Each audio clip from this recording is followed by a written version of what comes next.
오리. 4절 다 일어나서 합시다. 이런 일 다 할 수 있나 채움으로 오실 때 용감한 자의 날처럼 대답하리라. 우리의 심령 주의 것이니 당신의 영상 만드소서. 주 인도 따라 살아갈 동안 사랑과 충성을 바치오리다. 아멘. 다 같이 묵도하심으로 나대배를 함께 드리겠습니다.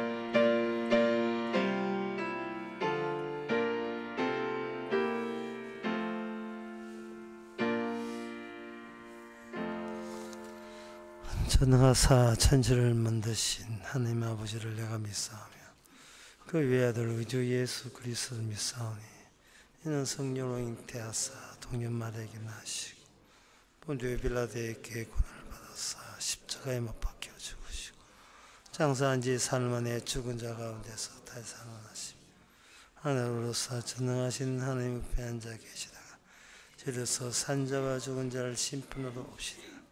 성령을 믿사하면 거룩한 공예와 성도와 소통하는 것과 죄를 사하여 주시는 것과 몸에 지사하는 것과 영원히 사는 것을 믿사옵나이다. 아멘. 누가 나를 위하여 일어나서 행악자를 치며 누가 나를 위하여 일어서서 죄악 행하는 자를 칠고 여호와께서 내게 도움이 되지 아니하셨다면 내 혼이 벌써 정막 중에 처했으로다. 하나님 아버지, 우리 힘으로, 우리 재주로, 우리 실력으로 세상을 헤쳐나가지 않게 하여 주시옵소서. 주님의 도움심이 저희들로 하여금 갈 바를 모르는 저희들을 천국까지 이끌어 줌을 오늘 또 말씀을 통해서 그 코스를 밟아 나갈 수 있는 귀한 하루하루가 되게 하옵소서. 예수님의 이름으로 기도옵나이다. 아멘. 교동문 15분입니다.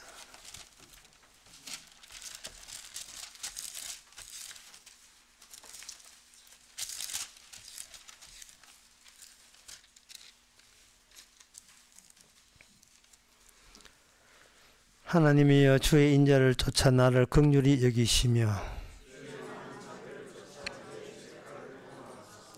나의 죄악을 말갛게 씻기시며 나의 죄를 깨끗이 제하소서.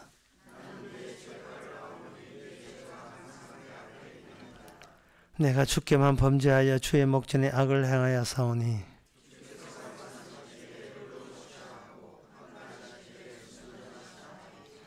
내가 죄악 중에 출생하였으며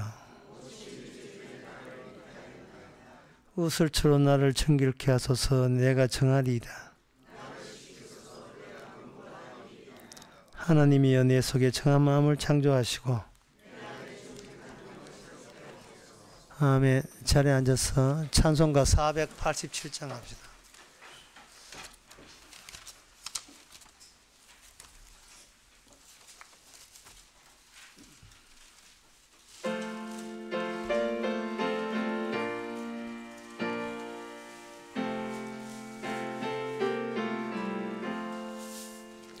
죄짐 맡은 우리 구주 어찌 좋은 친군지 그 근심 무거운 짐 우리 주께 맡기세. 주께 고함 없는 고로 복을 얻지 못하네. 사람들이 어찌하여 아랠 줄을 모를까. 시험 걱정 모든 괴로 없는 사람 누군가. 부질없이 낙심 말고 기도드려 아뢰세. 이른 진실하신 친구 찾아볼 수 있을까. 우리 약함하시오니 어찌하리할까. 근심 걱정 무거운 짐 아니 진자 누군가. 피난 전한 우리 예수 주께 기도드리세. 세상 친구 멸시하고 너를 조롱하여도 예수 품에 안기어서 참된 위로 받겠네.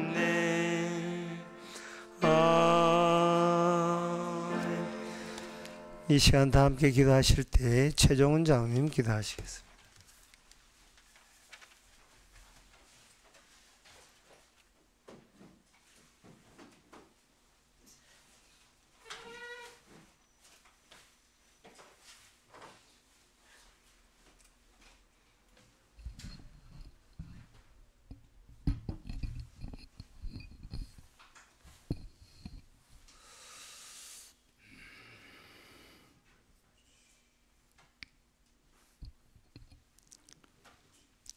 이 세상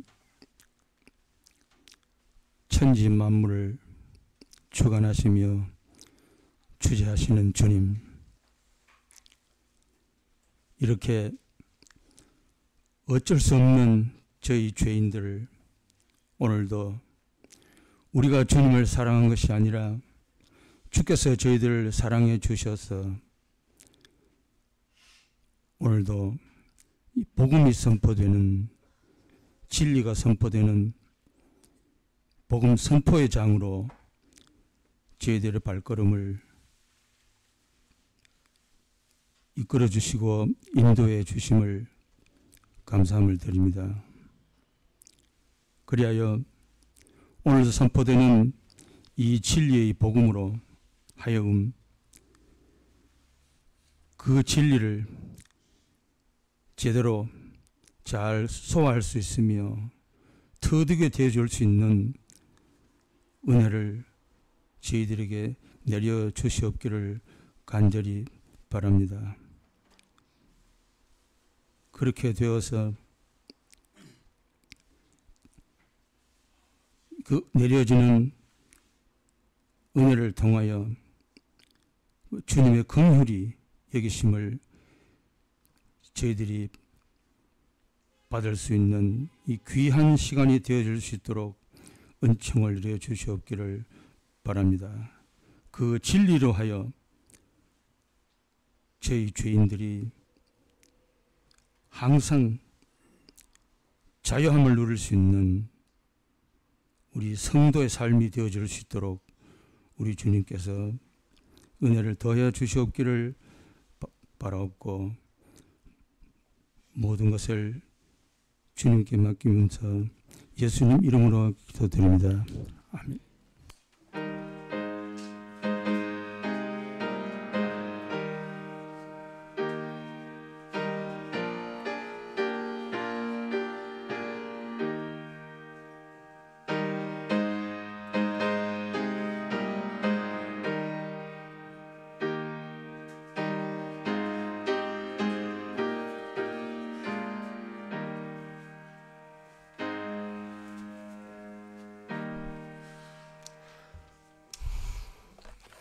시간 광고 시간입니다. 내일 10시 반에 우리 교회에서 대구 성경 모임 있습니다. 다른 광고 없으면 찬송가 241장 합시다.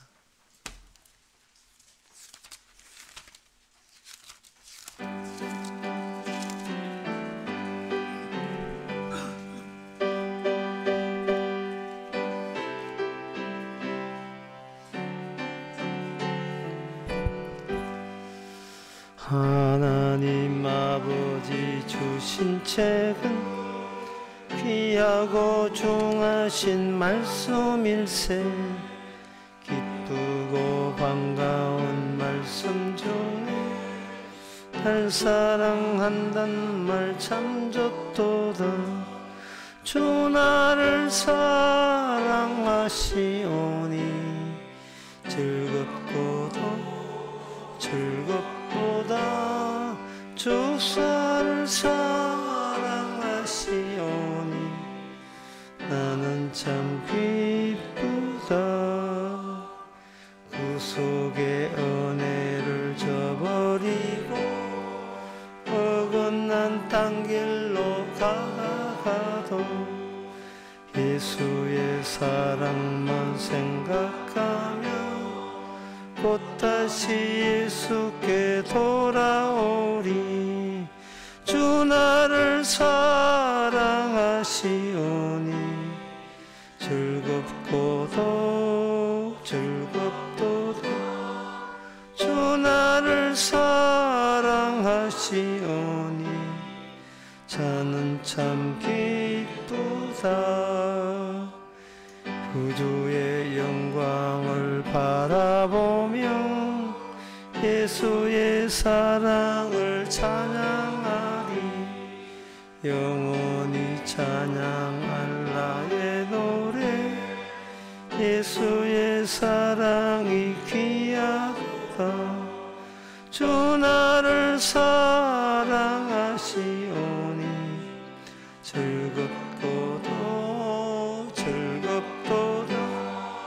주 나를 사랑하시오니 나는 참 기쁘다. 주 예수 날 사랑하시오니 내가 또 예수를 사랑하네. 날 구해 주시려 마려옵사 십자가 위에서 죽으셨네. 주 나를 사랑하시오니 즐겁도다. 주 나를 사랑하시오니 나는 참 기쁘다. 주 예수 날 사랑하시오니 아기가 놀라서 물러가네. 주 예수 이렇게 사랑하니 우리는 어떻게 보답할까. 주 나를 사랑하시오니 즐겁도다. 주 나를 사랑하시오니 나는 참 기쁘다. 하나님의 말씀은 히브리서 2장 17절에서 18절까지입니다.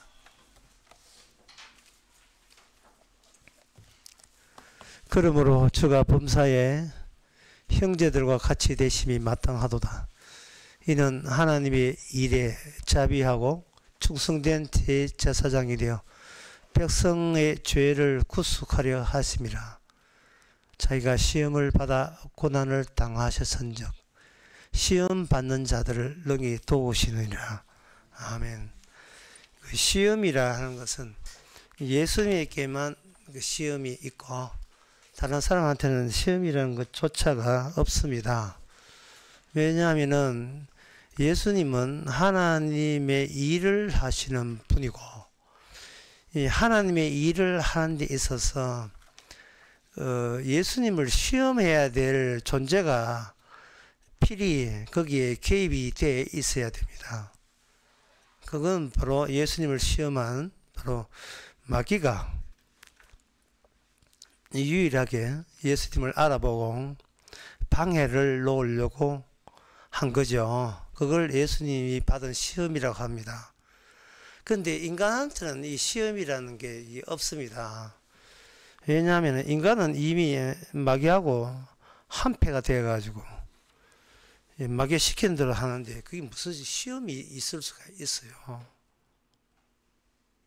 각자 쿨하게 돈 벌어서 자기 소유 챙기면서 밥 먹고 사는데 이게 무슨 시험이 있을 수가 있어요.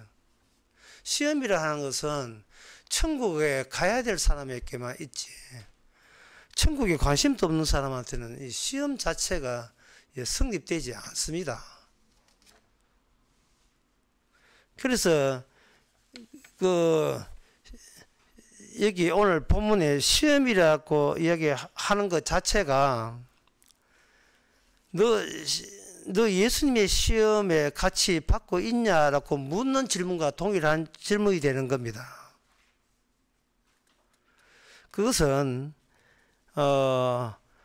인간이 천국에 가려면 중간 매개를 거쳐서 천국에 가게 되어 있어요. 그것은 인간이 천국에 막혀 있기 때문에 그렇습니다. 인간이 천국에 막혀 있다는 말은 진짜 천국은 인간에 대해서는 전혀 아는 바가 없다는 겁니다. 천국과 인간 사이에 중간에 있는 매개가 되는 분이 오셔서 천국이 있다고 알려줄 때 비로소 그 천국이 있구나 하는 것을 비로소 발견하게 되는 거죠. 그래서 예수님께서 이 땅에 오시지 않았으면 인간에게는 이 천국이고 뭐 천국도 없고 그 지옥도 없어요. 그냥 태어나서 살다가 뭐 죽으면 그만이에요. 죽고 난 뒤 걱정까지 할 이유가 없다 이 말이죠. 그 세상 편한 것이 이 하나님을 모르고 성경도 모르고 사는 게 제일 세상 편해요. 이게 최고입니다. 그때 신경 쓸 필요도 없어요. 인간은 이 땅에 살면서 자기 마음 들고 찾는 거, 그게 인간이 하는 일이 이게 전부입니다. 마음 들고 하니까 자기를 지키려고 하니까 역시 돈보다 더 좋은 게 없잖아요. 돈 벌기도 바쁜데 교회는 왜 나오냐? 교회 왜 나오죠? 이게 이상하잖아요. 앞뒤가 안 맞는 이야기죠. 그것은 교회 나온 이유는 혹시 돈 벌어줄 때 더 행운이 따라와서 돈 더 부자 되게 할까 싶어서 교회 나오는 거죠. 앞길이 잘 풀릴까 싶어서 나오는 겁니다. 그래서 여기 본문에서 여기 시험이라는 단어 자체를 집어넣는다는 것은 이것은 뭐냐 하면은 하나님께서 인간과 하나님 사이에 그냥 인간은 인간대로 살면 되는데 하나님께서 천국 갈 백성들이 따로 있기 때문에 하나님께서 도저히 참지 못하고 자기 천국 백성을 데려가기 위해서 그 중간 매개 되시는 분이 너에게 내가 보냈다는 거예요. 제대로 된 천국에 대해서, 제대로 된 하나님에 대해서 알려줄 사람을 내가 보냈는데 그 사람에게 뭐가 실려 있는가? 그 사람에게 시험, 그 사람이 이 땅에 몸을 딱 담그니까, 이 세상에 인간 세계에 몸을 담그니까 그때 시험이 파고 온 거예요. 그리고 시험이 왔다는 것은, 그리고 시험에 대해서 우리가 알아본다, 느낌이 온다는 것은 이미 그 사람은 구원받은 사람이에요. 예수님 안에 들어있기 때문에 예수님과 동일한 시험을 받고 있는 중이다 이 말이죠. 그래서 성도한테는 이미 시험이라는 요소가 이미 우리 안에 이미 들어와 있어요.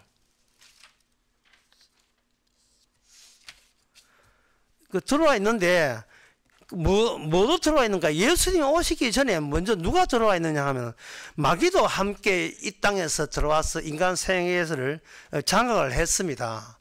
그래서 인간은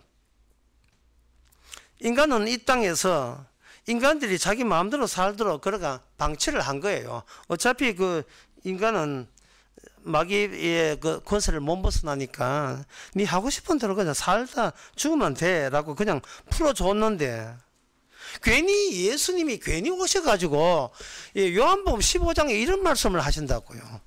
그냥 우리끼리 살면 되는데 이런 말씀하셔요. 15장 22절에 내가 와서 너희께 말하지 아니하였다면 죄가 없었으리니와 지금은 그 죄를 핑계할 수 없느니라. 이래 있어요. 예수님께서 오셔서 안 왔으면 인간에게는 죄라는 것도 없어요.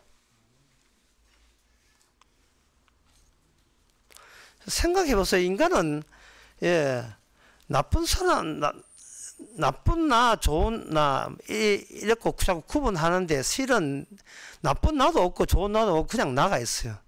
나쁜 사람, 좋은 사람 이렇게 구분하는데 그것도 잘못된 거예요. 그냥 사람이에요. 그냥 사람은 형편 따라 나쁠 수도 있고 좋을 수도 있기 때문에 그건 별 문제가 없습니다. 그 예수님께서 이 죄라는 것을 이렇게 이야기하니까 비로소 죄가 생긴 겁니다. 아까도 저 기도 내용에 그 기도하신 분이 기도 내용이 있지만 우리의 죄를 사해달라 하는데 뭐 죄 있어요? 뭐 죄가 있어야 죄를 사하죠. 죄에 대해서 아십니까? 우리는 평소에 대해서 죄에 대해서 아무 생각 없어요. 열심히 사는데 뭐가 죄가 있어? 열심히 사는데 남한테 해꾸지 않는데 무슨 죄가 있습니까?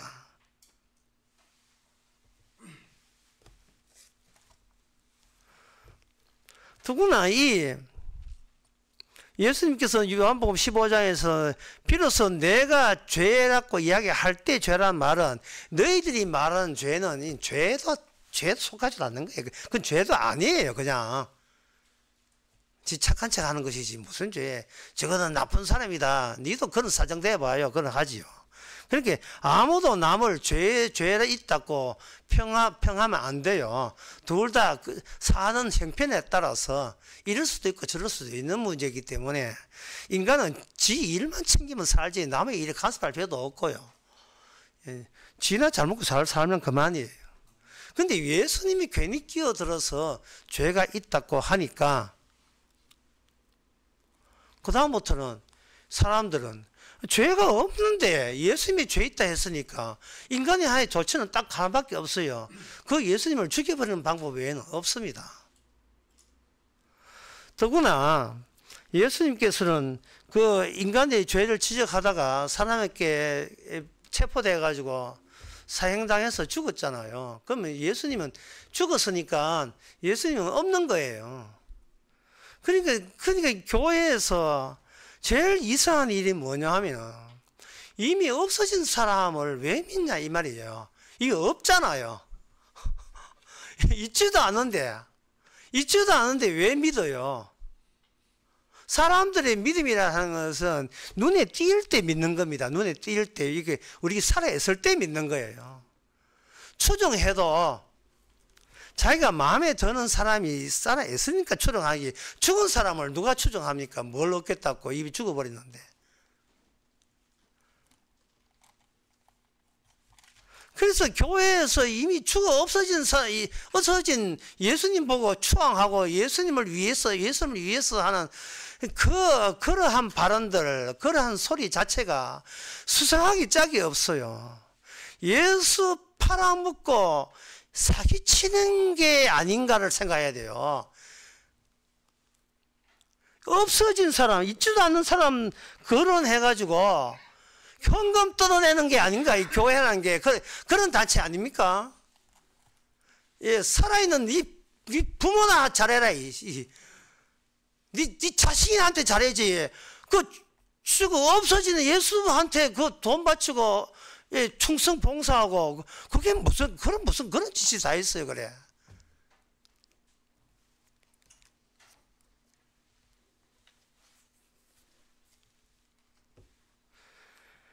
그리고 예수님이 부활했다 하는데, 부활 맞는 사람 몇 명 있습니까? 예수 부활하면 여러분 꿈에서 봤습니까? 예수 부활한 걸 찾으면 주께서 쪼르르 내려옵니까? 예수님 만났어요. 키가 몇세쯤 돼요? 몸무게 어느 정도고? 어떻게 생겼지요? 좀 몽타주 한번 그려보시오. 예수님 만났으면.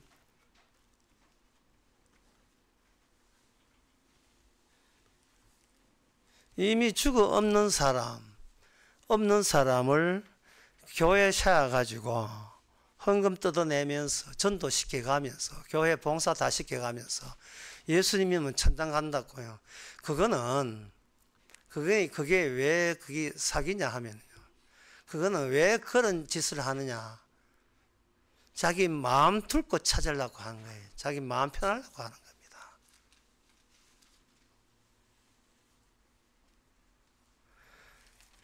보이지 않는 신을 믿음으로써 내셔도 혹시 천국 있으면 갈 수도 있으니까 혹시 보험 하나 들어놓는 식으로 하나님 이렇게 믿고 내 마음 이렇게 누가 기도하는 대상 한 자 하나 이렇게 상상해서 설정해 놓으면 그거 빌면 마음도 편하거든요. 그런데 논리적으로 깊이 따져보세요. 합리적으로 이 머리 놔두고 뭐합니까? 한번 써먹어 보세요. 이 세상에 나무가 실체예요? 숲이 실체입니까? 한번 따져봅시다. 자, 숲이라는 곳에 한번 갖다 칩시다.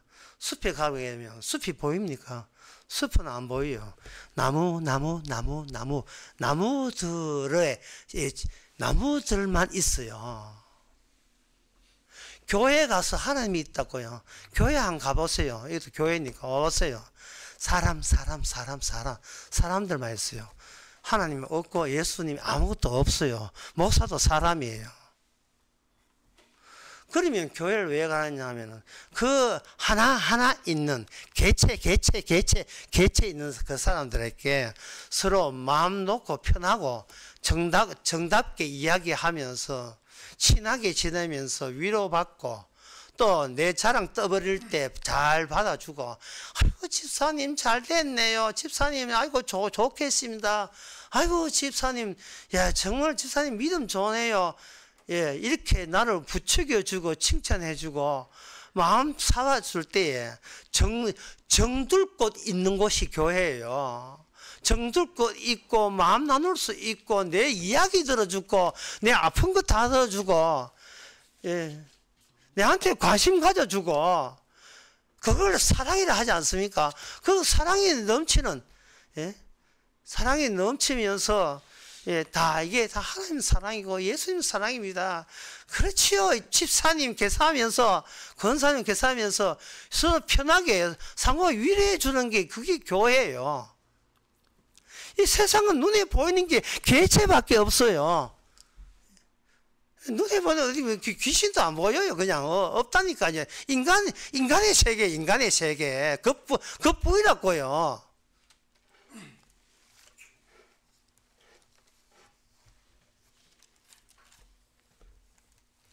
따라서 이게 좀 정신 차려야 돼요. 어떤 사람은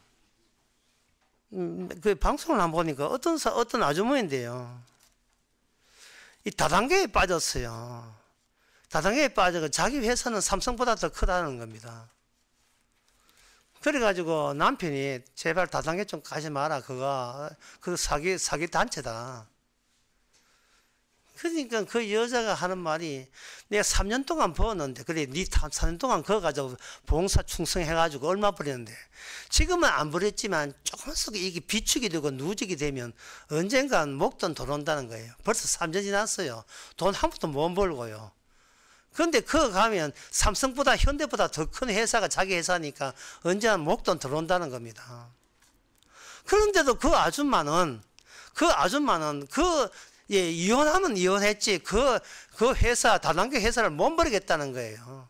왜? 자기의 정성과 마음을 마음을 거기다 두었거든요. 거기에 꽂힌 거예요. 그냥 하나님 버리고 예수 버리면 되는데 왜 하나님 못 버리고 예수 못 버립니까? 거기 자기 평생을 50년 60년 교회 다니면서 마음을 거기다가 꽂힌 거예요. 이거 다단계하고 못지 않습니다. 이 교회라는 게 아무 실체도 없고. 그래서 예수 믿어서 그래 이익 얼마나 봐. 삶사에 나아졌습니까? 예수 믿어가 하나님 믿어가지고 장례 피웠어요. 몸 아프고. 제가 이런 말을 하는 것은요, 예수를 믿지 않는 자는 시험이 없는데 본인을 믿기 때문에 일부러 없는 시험을 본인을 만들어내요. 사탄아 물러가라 이렇게 하면서 너는 나를 넘어지게 한 자로다. 참 가짜나서.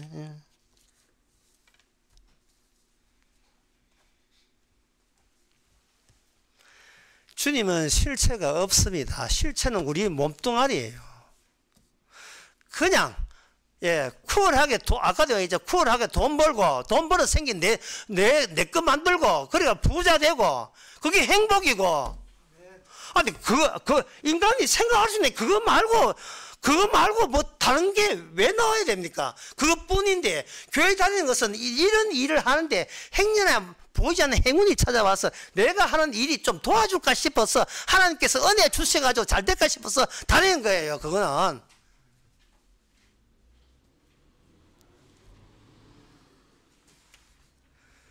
이 말은 뭐냐 하면 인간은 설명할 수 있는 것만 설명하게 된 존재예요. 인간은.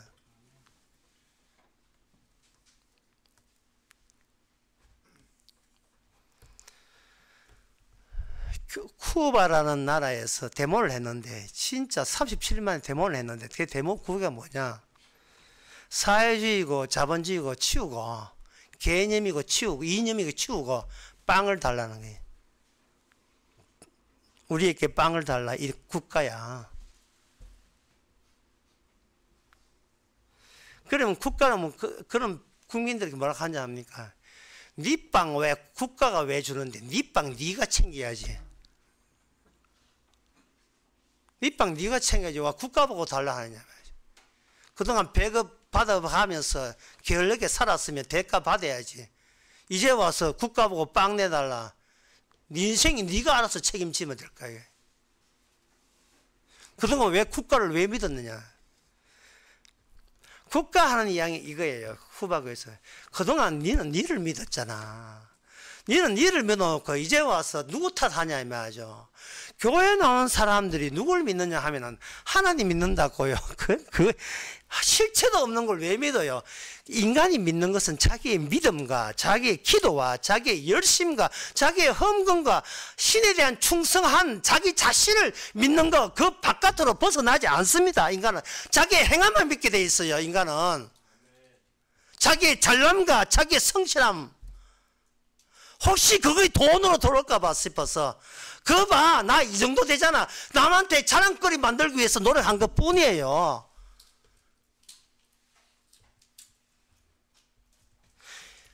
주님께서 요한복음 15장에서 내가 오지 않았으면 너희들은 죄가 없다고 하는 말은 뭔 뜻이냐 하면은, 너희들은 애초부터 죄를 짓는 자가 아니라 아예 모든 것이 하늘에서 보기, 거룩한 하나님 보시기에 너는 어떤 노력을 해도 죄 밖으로 못 벗어난다는 겁니다. 그래서 죽인 거예요. 유대교가 어디 하나님이 없습니까? 예를 들어서 유대교는 창세기 1장 1절을 믿어요. 창세기 1절이 뭐냐 하면은 태초에 천지를 창조하신 이걸 믿는단 말이죠. 창세기는, 창조는 그렇게 믿으면 안 돼요. 2절부터 믿어야 돼요. 땅이 혼돈하고 공허하며 흑암이 깊음이 있다. 왜 유대인들은 이것부터 시작 안 해요?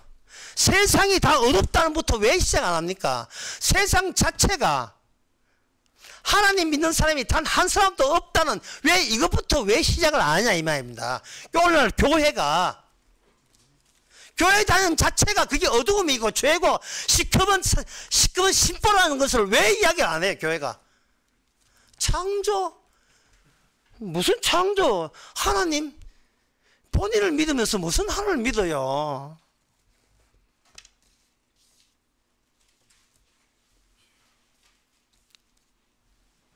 주님께서 시험 들지 말라는 말은요, 야고보서 1장에 이렇게 되어 있어요. 참, 이 말씀이 얼마나 어려운지요. 야고보서 1장, 어렵기도 하고 놀랍기도 하고 충격적이기도 해요. 야고보서 1장 13절에 사람이 시험을 받을 때에 내가 하나님께 시험 받다 하지 말지니 하나님이 악에게 시험 받지도 아니하고 친히 아무도 시험하지 아니한다. 이래 있어요. 이 말은 뭐냐? 너희들이 악마에 속했는데 무슨 너희가 시험을 받아, 이 말이에요. 참 하나님 보기에 가짠지요. 하나님, 내가 지금 시험 받고 있습니다. 네가 악이야. 네가 죄야. 네가 마귀하고 한편인데 무슨 시험을 받아요? 하나님이여 나를 구원해 주소서. 하나님은 인간을 구원하지 않습니다. 인간을 왜 구원해야 돼요? 그 죄인데 왜 구원합니까? 인간은 구원 없어요. 인간은 구원이 한 게 없습니다. 천국은 하늘나라지 인간 나라 아니에요. 인간이 왜 그런데 왜 가요? 인간은 인간대로 살다가 그냥 지옥 가면 그만이죠. 하나님께서 성경 전체가 뭐냐 하면은 너는 이미 시험에 빠졌다부터 시작을 하는 거예요. 그걸 내가 정리해 드리겠습니다. 창세기 2장 17절 선악을 알게 한 나무의 실과는 먹지 말라. 너가 먹는 날은 정령 죽으리라. 이미 하나님께서 인간에게 찾아올 때 죽으리라고부터 시작했어요. 그 말은 네가 필히 죽는다는 뜻이에요. 창세기 4장 7절 네가 선을 행하면 어찌 낯을 들지 못하겠느냐. 선을 행치 아니하면 죄가 문에 엎드는기라. 죄의 소원은 내게 있으나 너는 죄를 다스릴지라. 가인에게 하신 말씀입니다. 죄는 인간을 이미 잡아먹었어요. 노리고 있습니다. 이걸 인간들은 설명 못해요. 인간은 이걸 몰라요. 인간들은 뭐냐면 내가 나쁜 짓을 할 때 죄라고 생각합니다. 그게 이미 죄에 빠진 거예요. 성경은 인간이 나쁜 짓 할 때 죄에 빠지는 게 아니고 이미 죄에 덮여 있어서 죄를 몰라요. 근데 죄가 내보다 더 세다는 것을 자기가 죄의 노예, 죄의 치비를 받게 있기 때문에 이 사실을 몰라요. 모르기 때문에 뭐냐 하면은 나쁜 짓 하면 죄라고 알고 있어요. 나쁜 짓 안 해도 죄인데 그걸 이해를 못하고 나쁜 짓 할 때만 죄라고 생각하는 겁니다. 나쁜 짓 할 때만 죄니까 자기가 나쁘다 싶으면 그때 예수님 찾아가가지고 예수님 피로서 죄를 씻어달라고 이야기해요. 그러니까 주님 보시기에 가짠치도 않아요. 네가 뭔데 네 죄를 왜 사야 돼? 네가 욕심이 많구나. 그래서 야고보의 1장에 보면 하나님이 이렇게 하나님 시험도 안 하고 이미 이 죄악인데 불구하고 인간이 자꾸 하나님이요 제가 생활이 어렵습니다. 이건 마귀의 시험입니다. 이런 헛소리 하는 이유가 15절에 욕심이 잉태한 데 죄를 낳았더니 죄가 장성하여 사망을 낳았다. 네가 구원받고자 하는 게 네가 욕심인 줄 몰라? 네가 구원받아서 천국 가겠다는 그 마음 자체가 너는 욕심이라는 생각을 지금껏 해본 적 없어. 이 뜻이에요.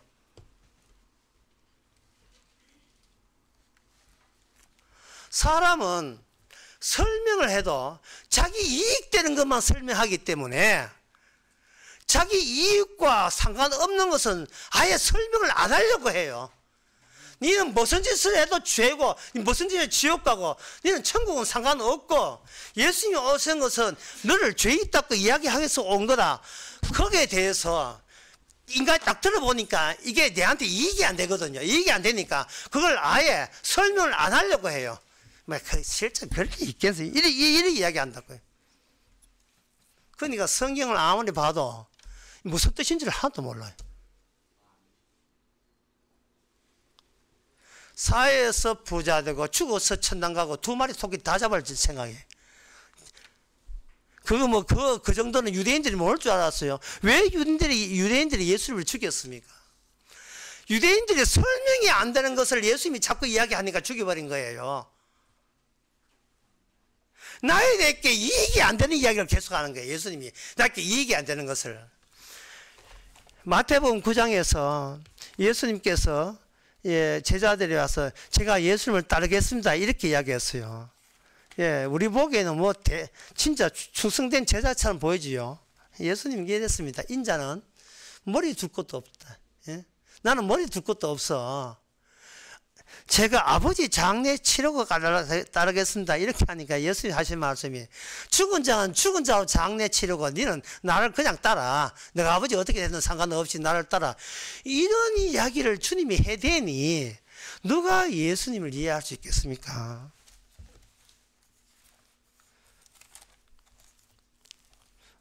누가복음 마가복음 14장 27절에 결국 예수님의 조치는 이거 간단합니다.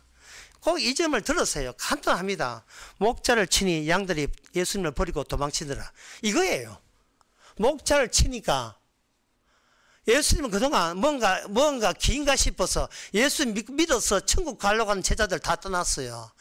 이게 바로 예수님이십니다. 지금껏 교회 다니면서 예수님이 누군지를 알아야 되지 않습니까? 하나님의 목자 치니까 붙어있는 인간 아무도 없이 다 떠나버렸어요. 그게 바로 예수님이에요. 제자들이 바보라서 떠났습니까? 따져보고 떠난 거예요.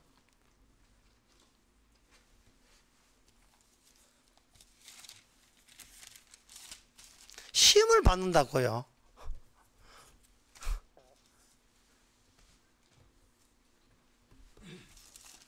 누가복음 5장에 보면 참 누가복음 5장에 5장 8절에 베드로가 정말 베드로가 고마워요. 참으로 솔직한 고백을 하고 있습니다. 예수님께서 고기 못 잡는 베드로에게 오른편에 금을 떠서 한 급 잡게 했거든요. 잡게 했을 때 우리 같으면 예수님 따르겠습니다 이래 나오잖아요. 베드로는 그렇게 하지 않았어요. 5장 8절에서 시몬 베드로가 예수의 무릎 앞에 엎드려 가로되 주여 나를 떠나소서 나는 죄인입니다. 이게 뭐냐 하면은 예수님 이전에 알던 나로 그냥 살도록 내버려 두세요. 이전에 알던 나는 나 때문에 살았고 나 챙기려고 살았는데 이런 나 그냥 내두시고 주님 가신 길을 그냥 가세요. 왜? 나는 주님하고 상종할 수 없는 너무나 추악한 죄인이기 때문에 나 같은 상대할 필요 없습니다. 가세요라고 한 거예요. 이게 바로 베드로의 본심이고 오늘날 주님의 기적을 직접 만난 사람 만날 때 우리의 본심입니다. 이게 우리가 주님을 직접 만날 때 본심이 드러나요. 그때부터 시험이 시작되는 겁니다. 그때부터 성경의 어느 대목을 봐도 하나님 앞에 나오고 주님 앞에 나와서 주님 저 어떤 존재입니까? 먼저 물었던 사람은 단 한 명도 없어요. 놀랍지 않습니까?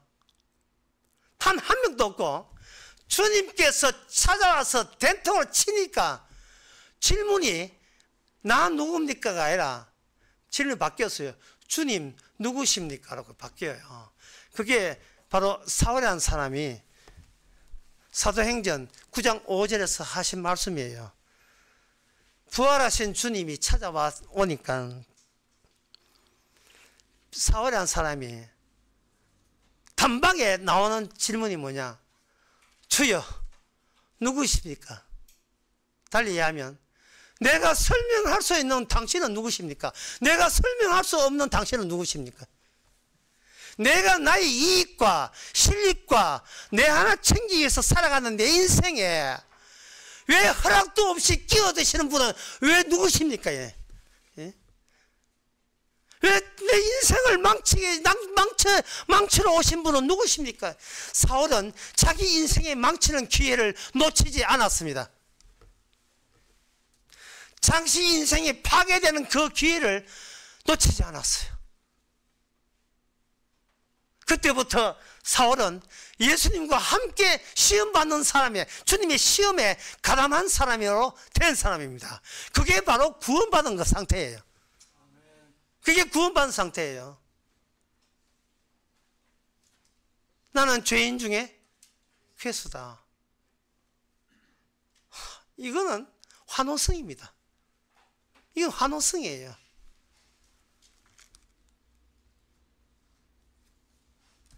내 마음 둘 거 없다고요. 내 마음 자체가 파괴시키는데 마음 둘 이유 없지요. 마음 둘 이유 없어요. 이래 사나 저래 사나 나는 파괴 대상이에요. 주님으로부터.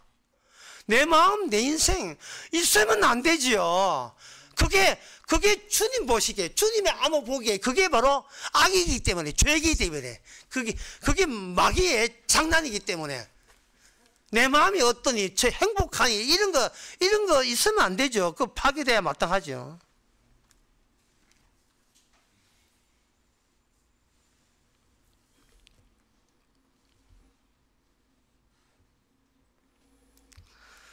그러면 이 예수님께서 이 땅에 죄가 무엇이냐부터 지적하면서 찾아오는 것은 이 세상 전체가 예수에 대한 적대감으로 가득 차 있는 시험의 공간이라는 거예요. 테스트 공간, 유혹 공간인 거예요. 시험 받는 사람은 예수님 단 한 분밖에 없어요. 그 시작은 광야에서 예수님 40일 굶으시고 악마로부터 시험을 받는 거예요. 그러면 여러분 머리 좋잖아요. 딱 정리합시다. 시험의 대상은 예수님이다. 그리고 시험하는 자는 악마만이 시험한다. 공식 하나 딱 정립합시다. 예, 딱 정립하면 돼요. 악마는 우리를 시험합니다. 이건 자기 쫄개를 뭘 시험해? 이미 자기 밑에 부하인데 뭐를 시험해요? 가만히 놔둬도 지 마음대로 사는데 그거 뭘 시험해요?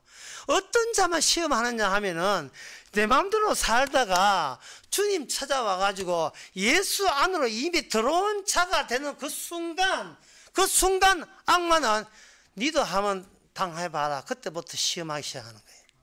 악마가. 네가 왜 거기 들어가? 네가 왜 예수 안에 들어가 있어? 네는 내 편이었잖아. 네는 네 잘난 맛에 살았잖아. 네 이 땅에서 부자 되고 죽어서 천당 가는 거 그것만 생각했잖아. 그런데 왜 예수님이 십자가 고난에 왜 가는 거야? 네가. 그때부터 악마가 우리를 쥐뜯기 시작합니다. 예, 정신 차리라고.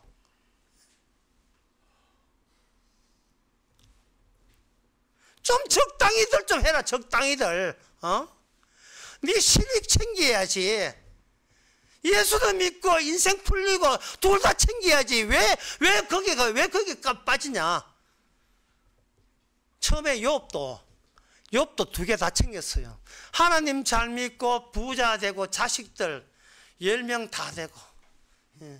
아들 자식 10명인데 5명은 판사 되고 5명은 의사 되고 뭐 이런 식으로.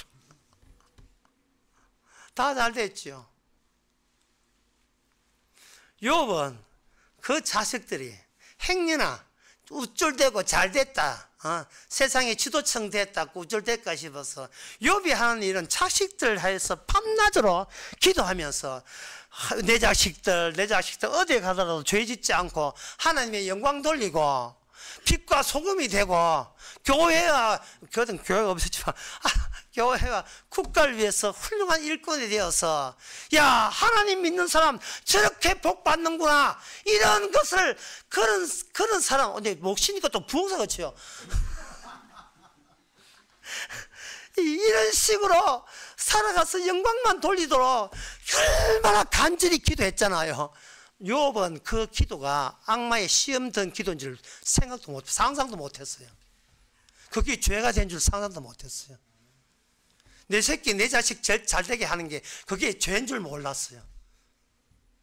그게 자기 자식의 이익이란, 자기 자신의 가문의 이익이라는 생각을 본인도 못했습니다. 하나님 잘 믿는 티낸 줄 알았어요. 그게 삶의 목적이었습니다.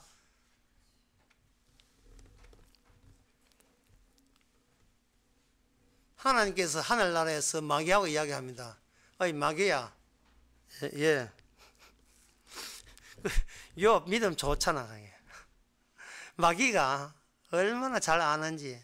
하나님 욥이요, 예, 챙겨서니까 믿는 거예요. 챙겨서니까.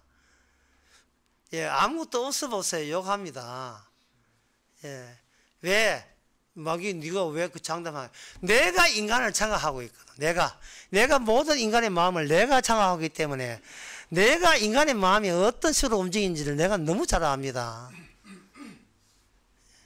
결국 하나님께서 마귀한테 욥을 다루도록 했죠. 생명 뺏지 말고 나머지 다 달아라.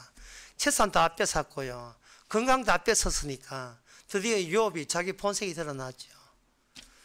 하나님이여, 저를 왜 이렇게 괴롭힙니까? 왜 하나님의 죄가 뭐가 잘못됐는데, 내가 죄입니까? 내가 뭐가 잘못돼 이렇게 괴롭힙니까? 차라리 이렇게 괴롭히려면 이 땅에 태어나지 말게 하든지, 태어났으면 잘 되게 하든지, 이게 뭡니까? 그 이야기를 여러분들이 잠시 기억하면서 마태복음 2장을 한번 생각해 봅시다. 마태복음 2장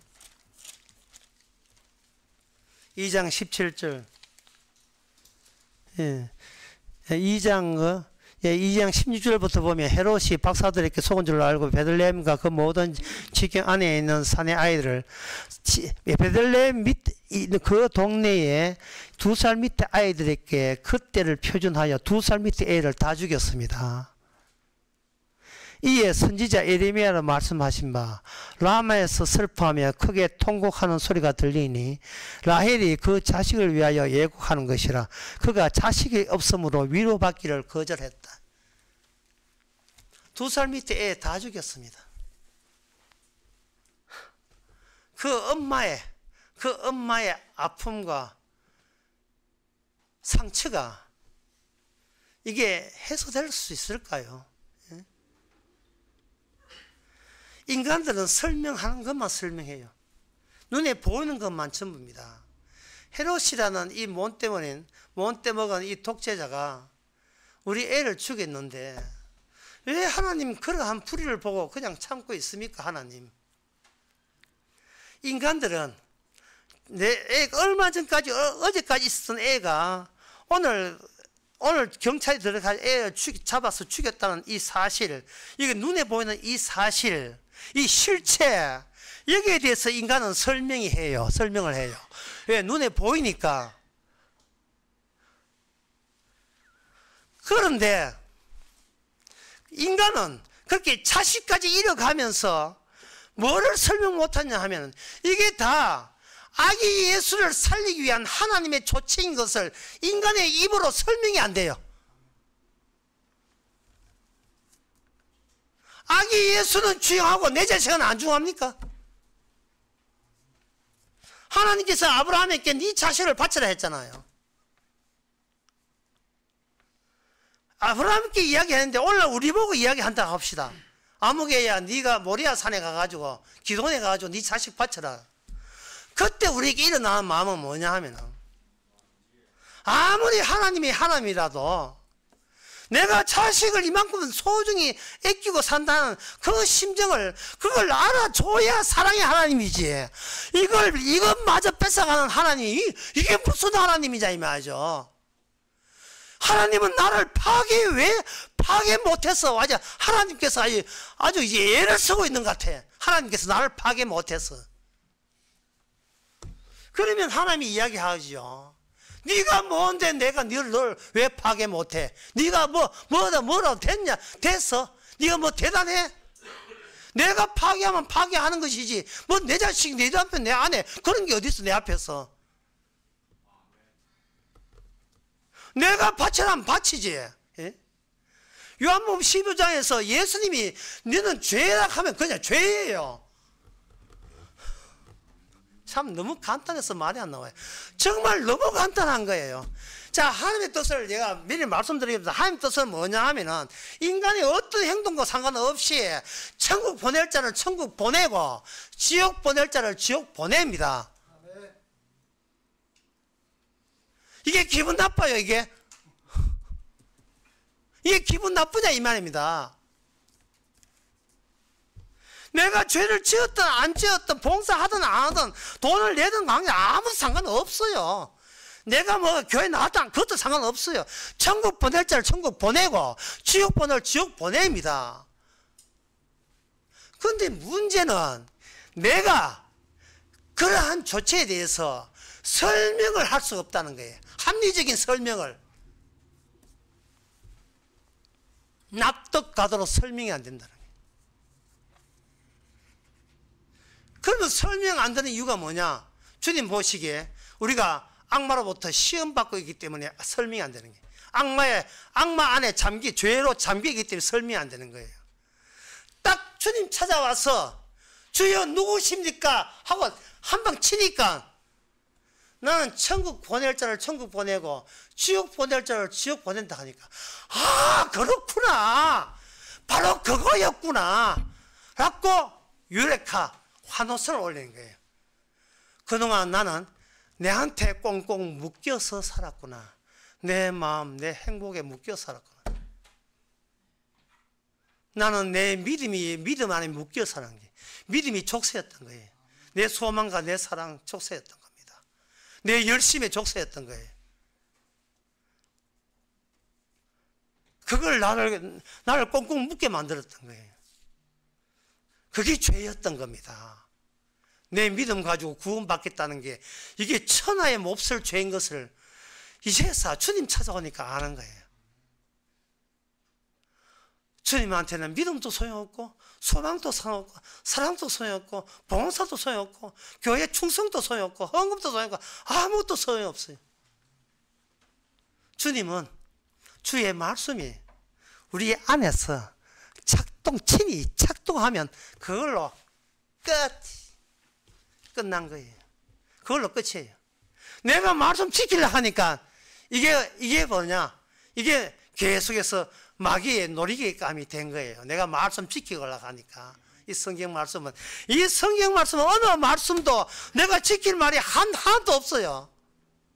친히 이 말씀이 우리 속에 들어오는 겁니다. 정말 너무 간단한데 이게 설명할 길이 없네 정말.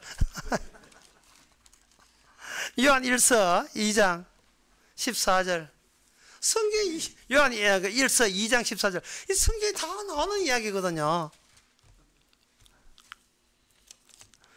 태초에 계신 이 청년들 보고 하는 이야기인데 태초에 계신 이를 알았으며 청년들아 내가 너희께 선 것은 너희가 강하고 하나님의 말씀이 너희 속에 거하시고 하나님의 말씀이 너희 속에 거하는 거예요. 우리가 말씀을 앞에 두고 성경 쓰고 찍고 하지 말고 말씀이 아예 멈추는 게 아니고 우리 속까지 쑥 들어와서 이 속에 주님이 성경 말씀이 살아있는 겁니다. 말씀이 우리를 이용한 거예요.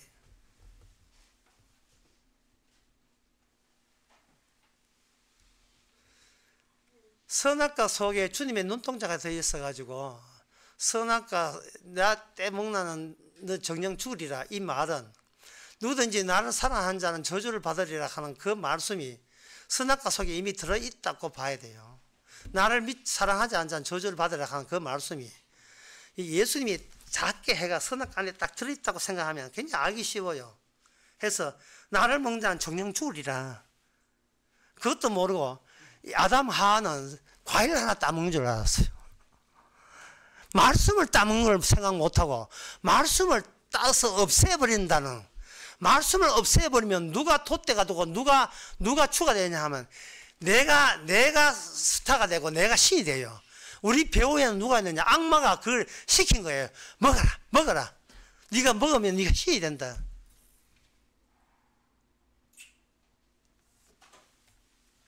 주님께서는 그걸 아시고 창조를 하실 때 기존 창조도 있지만 새로운 창조를 요한계시록 21장에서 새로운 창조를 이미 내다보고 기존 창조를 하신 거예요. 하시면서 창세기 1장 2절 땅이 혼돈하고 공허하며 흑암이 깊음 위에 있고 하나님의 신은 수면에 운행하시니라. 세상의 모든 것이 혼란스럽고 무질서하고 헛되며 공허 헛되며 세상 얻은 것도 깜깜한 세상, 이렇게 주님께서는 이렇게 유도하신 거예요. 이걸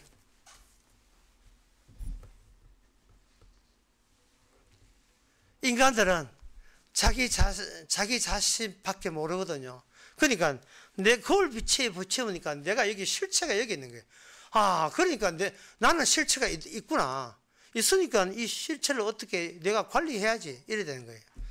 그러나 주님께서는 그 인간이 실체라는 인간 때문에 주신 실체예요. 그분은 부활하신 분이에요. 부활하는 식으로 살아있는 게 살아있을까요? 아직도 죽지도 않은 내가 살아있다고 할 수 있습니까? 어느 쪽입니까? 이미 죽음을 딛고 부활한 채로 있어야 그게 제대로 된 실체입니다. 우리는 헛방이에요. 헛방. 아무것도 아니에요.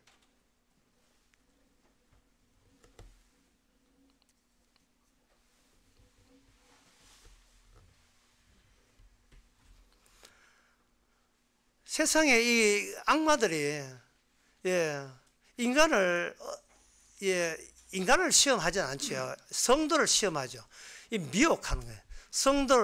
성도를 미혹하기 위해서 인간 나름대로의 이 혼돈이 있으니까 인간 손에 의해서 혼돈에서 질서를 잡으려고 그들은 윤리와 법도를 만들어 놓은 거예요.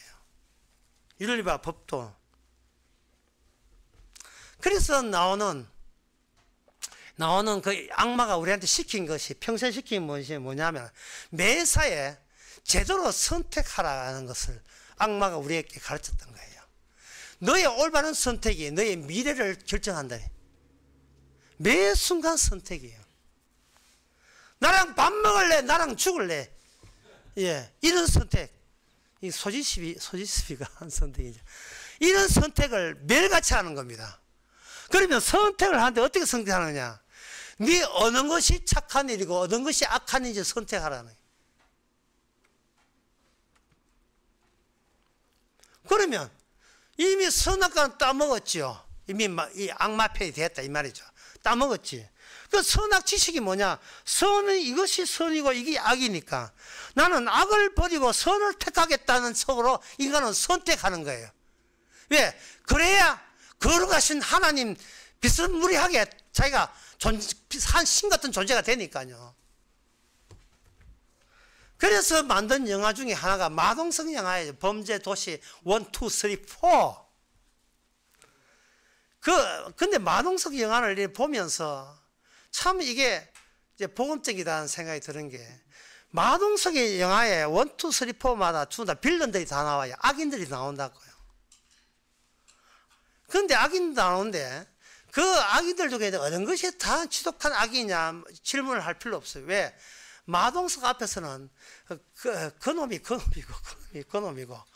전부 다 똑같이 악인들이에요.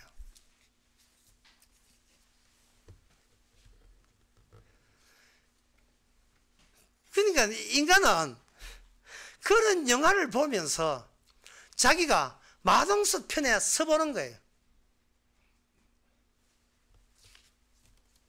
그리고 파묘라는 영화,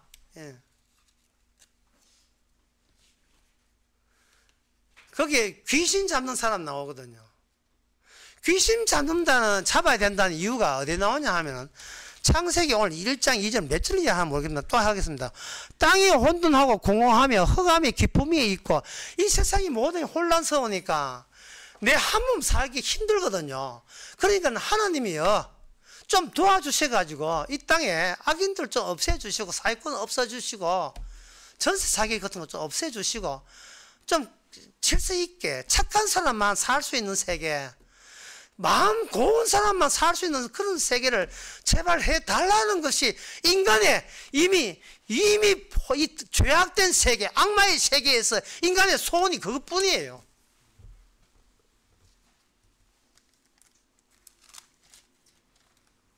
착한 사람만 사는 세계. 그것을 추구하는 사람들이 바로 예수님을 십자가 못 박아 죽인 유대인들입니다. 그게 예수님을 그런 식으로 시험케 한 거예요. 이제 여러분 시험이 뭔 뜻인지 아시죠? 시험이라 하는 것은 이 세상이 악하고 악해야 되고 혼돈해야 되고 무질서해서 이 세상 자체가 아무 의미가 없어야 되는데 이 세상의 실체, 내가 여기 있다는 그 이유 때문에 내 사는데 편할 수 있도록 신이시여 좀 도와달라는 게 그게 바로 예수님에 대해서 시험 든 거야. 그게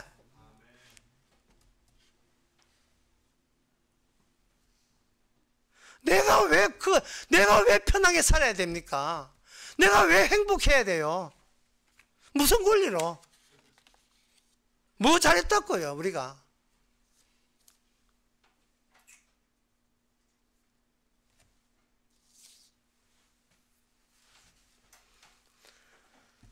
예수님이 사도 바울에게 찾아오니까 사도 바울은 파괴했다는 이야기 했죠. 기생 라합은 보세요. 여리고에 기생 라합이 왔을 때 기생 라합은 나무나라, 이스라엘이라는 나무나라의 여호와의 신이 자기 나라 여리고성을 자기 나라의 도시국가였으니까 그 도시국가를 칠 때 기생 라합은 자기의 모든 것이 날아갈 수 있는 유일한 기회를 놓치지 않았어요. 그게 바로 기생 라합의 믿음이었습니다. 야, 그 여호와가 드디어 이 도시 국가를 파괴하는구나. 그런데 그렇게 파괴하는 것은 그 살아계신 여호와 하나님은 너무나 정당한 조치다. 창세기부터 시작된 하나님의 일은 출애굽기 3장에서 모세를 만납니다. 모세 만날 때 떨기나무에서 만나죠. 그때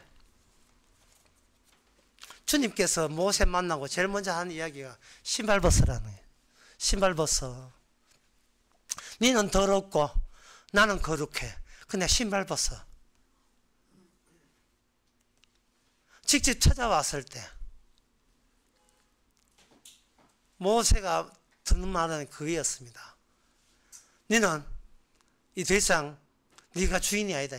나의 철저한 종이다. 이거였습니다. 그러면 됐잖아요. 그 관계로 충분하지 않습니까? 내 인생 내가 주인 되지 마시고 이래도 좋고 저래도 좋은 가라 하면 가고 오라 하면 오는 그 주인 만나는 거 그게 환호성 올릴 만한 그게 복이잖아요. 내 인생이 어떻게 됩니까? 내 인생이 어떻게 돼요? 그걸 내가 왜 걱정해야 돼요? 내가 주인이 아닌데요. 내가 내 주인이 아닌데.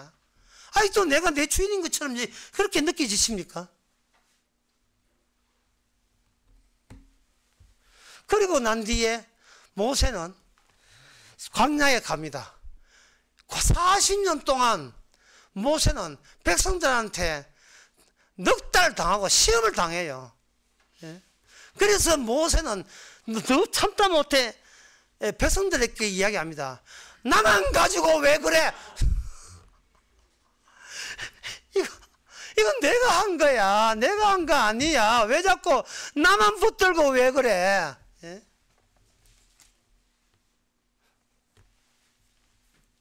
물 내놔라, 떡 내놔라, 고기 먹고 싶다. 40년 동안 그렇게 모세를 해코지하고 괴롭혔습니다. 그게 바로 예수님의 광야 때 40일 동안 굶어서 했고요. 그 예수님의 40일 그 굶은 것이 3년 동안 십자가를 타면서 그렇게 제자들과 이스라엘께 시달렸고요. 주님께서는 3년 동안 시달렸고 십자가에서 겟세마네에서 세면서 기도했고 십자가에서 다 이루었습니다.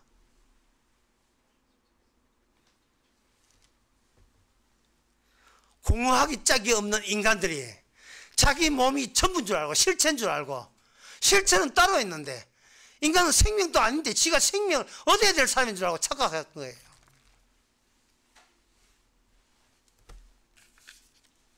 그러면 사도 바울은 그 뒤에 어떻게 살았습니까? 자, 사도 바울이 예수님의 종으로 어떻게 살았어요? 사도 바울은 예수 안에서 길을 잃었습니다. 치매 현상을 보였어요. 그게 빌립보서에 나옵니다.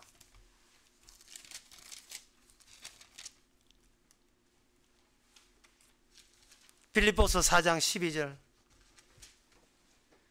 내가 비천에 처할 줄도 알고 풍부에 처할 줄도 알아. 모든 일에 배부르며 배고픔과 풍부와 궁핍과에도 일체의 비결을 배웠노라. 비결이 뭐냐? 13절.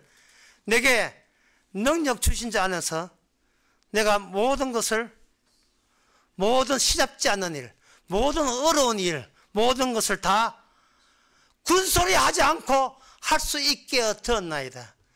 다시 말해서 예수 안에서 사도 바울은 덩신이 된 거예요. 바보가 된 거예요. 가라 하면 가고 오라면 오는 거예요. 그냥. 이게 성도잖아요. 이게 성도 아닙니까?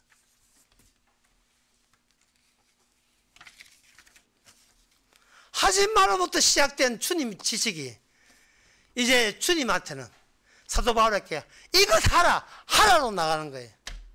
그것이 예수 안에서 새로운 창조, 천국의 백성의 모델적인, 샘플적인, 모델적인 삶의 모습입니다.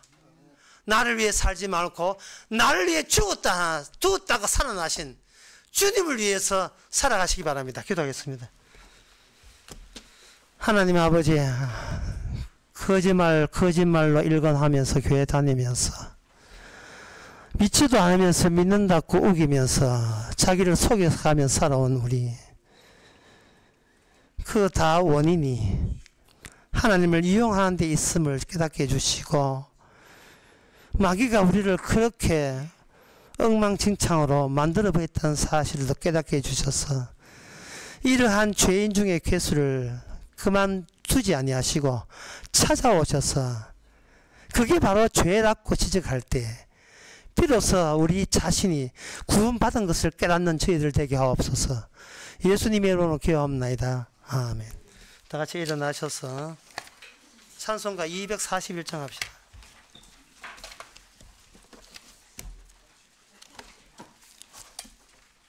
188장. 예, 188장.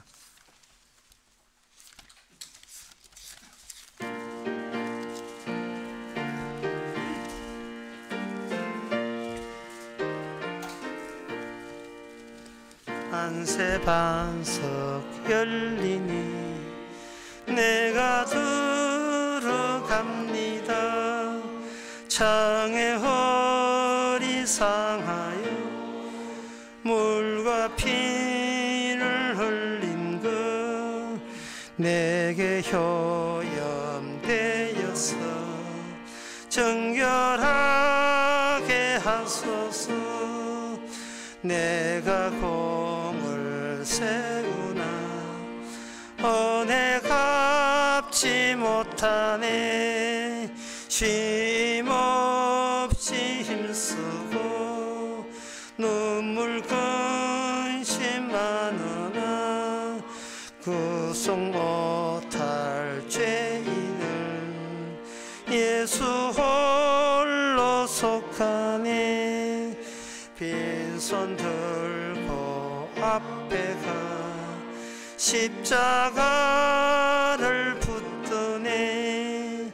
의가 없는 자라도 도와주심 바라고 생명샘에 나가니 마음을 씻어 있어 주소서.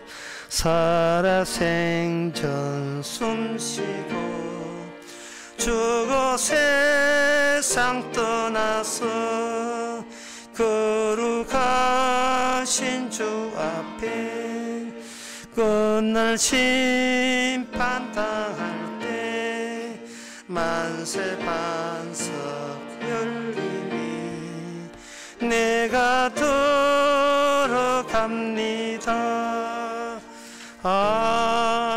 아멘. 기도합시다. 지금은 우리 주 예수 그리스도의 은혜와 하나님의 크신 사랑과 성령의 충만하심이 내가 사는 것이 아니라 우리 안에 그리스도가 사는 것을 실감하고 살아가는 모든 성도에게 함께 있을지어다. 아멘.